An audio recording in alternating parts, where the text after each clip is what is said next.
Programang ito ay rated SPG. Striktong patnubay at gabay ng magulang ang kailangan. Maaaring may masiselang tema, lengguwahe, karahasan, sexual, horror o droga na hindi angkop sa mga bata. Ikaw ang aking dala sa gabing madilim. Ikaw ang Nag-cruise na ang landas na mag-ina pero hindi naging maganda ang una nilang pagkikita. At nalaman na ni Giselle na anak niya si Justin. Magandang araw at eto na nga tayo sa ating pinakaamang tagpo sa abot kamay na pangarap. Welcome to my channel. Please don't forget to like, comment, and click the bell button para lagi kayong updated sa aking mga videos. Samantala, sa Apex Hospital habang papunta si Robert sa kanyang papa para bisitahin, ay nakatanggap siya ng tawag mula kay Kinito. Sinagot naman agad ito ni Robert at sinabi, "Oh Kinito." Naitanong ni Kinito kung kasama niya si Ma'am Giselle niya. Ipinagtaka naman ito ni Robert kung bakit niya hinahanap si Giselle. Sabi niya hindi. Bakit? Sabi ni Kinito na may kailangan lang siyang malaman. Ikinagulat ni Robert ang sinabi na malaman? Tungkol saan? Sabi ni Kinito, "Doc RJ, mas maganda kung si Ma'am Giselle muna ang makausap ko." Sabi ni Robert, "Come on Kinito, you can tell me, kapatid naman niya ako eh." Sabi ni Kinito na tungkol po sa anak ni Ma'am Giselle. Nagtaka si Robert sa sinabi ni Kinito, "Anak? Di ba matagal nang patay ang anak ni Ate Giselle?"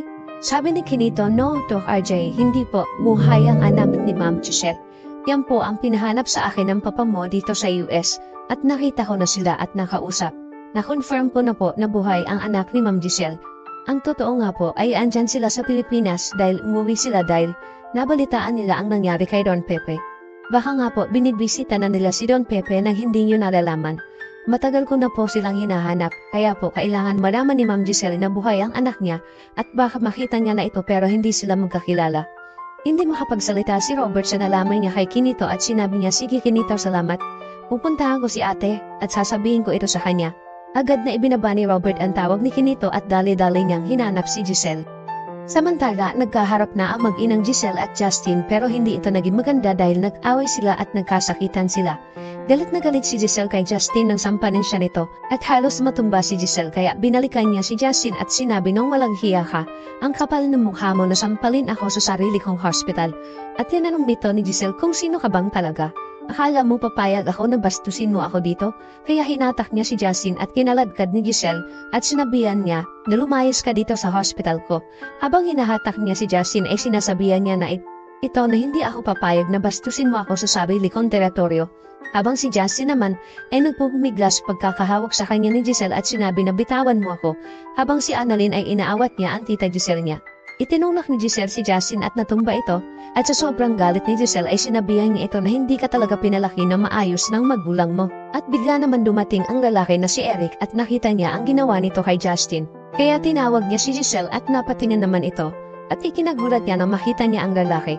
Sabi ni Eric kay Giselle, "Huwag mong sasaktan ang anak mo." Ikinabigla naman ni Giselle ang sinabi nito at bigla niyang nasabi ang pangalan na Eric. Nagulat naman si Justin na makita niya ang tatay niya at bigla itong napatayo. Natulala ang lahat sa nasaksiyan nila. Napatingin si Annalyn kay Giselle, habang si Giselle naman ay ikinabigla ang sinabi ni Eric at napatingin kay Justin. At si Justin naman ay galit na napatingin sa tatay niya. Samantala, sa bahay ni Lynette at Carlos, binisita siya ni Doc Denise para matulungan si Lynette sa nararanasan niyang trauma. Dahil natatakot na si Lynette at iniisip niya na mamamatay na siya. Ipinaliwanag ni Lynette kay Denise ang nararamdaman niya na naglalagas ang mga buhok niya. Dahil naglagas din ang buhok niya nung nagkasakit siya ng cancer. "Hindi kaya bumalik ang sakit ko?" Tapos lagi siyang kinakabahan at pakiramdam niya na palaging may mananakit sa kanya. Kaya tinanong niya si Denise kung normal ba ang nararamdaman niya dahil natatakot na si Lynette at iniisip niya na baka nasisiraan na siya ng ulo. Sabi ni Denise, "Hindi, dala lang yan ang nararanasan mong trauma. At kung bakit nagdalagas ang buhok mo ay dala din ng stress at pag-iisip mo. Siguro kulang ka din sa tulog dahil pakiramdam mo ay lagi kang nakatakot. Pero kailangan natin magsagawa sa iyo ng laboratory test para malaman natin kung bumalik ang sakit mo. Ipahinga mo muna yan at huwag ka na muna mag-isip ng kung ano-ano. Bakit hindi kayo magbakasyon ni Carlos para malibang ka at hindi mo maisip ang mga nangyari sa'yo?" Umayag naman si Lynette sa gustong mangyari ng this at sasabihin niya ito kay Carlos. Kaya nagpasalamat naman si Lynette kay Denise kahit papano ay gumaan ang pakiramdam niya. Samantala, hindi pa din makapaniwala si Giselle sa sinabi ni Eric na anak niya si Justin. At tiningnan niya si Justin.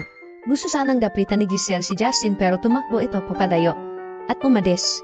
Ayaw niyang kausapin si Giselle. Sabi ni Giselle kay Eric, paano nangyari na buhay ang anak ko? Ang alam ko ay patay na siya. Sabi naman ni Eric kay Giselle na mahabang kwento ang nangyari. Sasabihin ko sa iyo ang lahat pero kakausapin ko muna si Justin. Kaya umalis na si Eric at hinabol niya ito. Habang ang lahat ng tao na nakasaksi sa mga nangyari ay gulat na gulat din kaya nilapitan ni Annalyn ang tita Giselle niya at tinanong kung okay lang siya. Napayahap na lang si Giselle kay Annalyn at maya-maya ay dumating si Robert at tinanong kung anong nangyari dito. Sabi ni Annalyn, tayo nagkagulo dito kanina at yung babae na kilala ni Lolo Pepe ay anak ni tita Giselle. Buhay ang anak ni tita Giselle at nagkaharap na sila. Ikinagulat naman ito ni Robert. Sabi ni Robert kay Giselle, ate, tumawag sa akin si Kinito at sinabi niya na buhay nga ang anak mo. At mas lalong ikinagulat ito ni Giselle dahil bakit alam din ni Kinito ang tungkol sa anak niya. At biglang napaisip si Giselle na hindi kaya ito ang sinasabi ng papa niya sa panaginip niya na makakasama mo na siya. Mas lalong naguluhan si Giselle at napaiyak na lang ito dahil hindi niya alam ang gagawin ngayong nagkaharap na sila ng anak niya. Samantala, naabutan naman ni Eric si Justin na papalabas na ng hospital at pinigilan niya ito. Sabi ni Eric kay Justin, but now Giselle knows who you are. Ano ang gagawin mo? Sabi ni Justin, nawala. Dahil matagal ko na siyang pinatay sa isip ko. At hindi ko siya mapapatawad sa ginawa niya sa akin na ipinangmagay niya ako sa iba. Sabi ni Eric na bakit hindi mo siya bigyan ng chance na ipaliwanag din sa'yo ang dahilan kung bakit na nagawa yun sa'yo. Nanay mo pa din siya at hindi mo din alam kung anong pinagdaanan niya nung nawala ka sa kanya. Kailangan mo siyang kausapin para malaman mo ang dahilan niya. Pag-isipan mo ang sinasabi ko sa iyo at hindi kita pipilitin kung ano ang desisyon mo. Pero nagmatigas si Justin at sinabi na hindi ko siya mapapatawad at bigla itong umalis na umiiyak. Samantala dahil sa mga hindi magandang nangyayari kay Lynette ay nagbakasyon sila ni Annalyn papuntang Japan para maglibang si Lynette at maiwasan ang pag-iisip sa trauma na naranasan niya. Tuwang-tuwa si Annalyn na kinukwento kay Doc Lindon na first time nila magkakasama ng nanay niya at unang pagkakataon na sumakay sila ng eroplano. At masayang-masaya si Annalyn at Lynette dahil para silang mga bata na ini-explore ang Japan na magkasama. At tutuwa si Annalyn dahil sabay nila ng nanay niya na nai-experience ang ganito at magkasama pa sila. Tapos ngayon ay nasa Nagoya, Japan na sila. Sabi naman ni Lindon, kapag narinig mo ang Japan, Doc, anong unang pumapasok sa isip mo? Sabi ni Annalyn, Mount Fuji.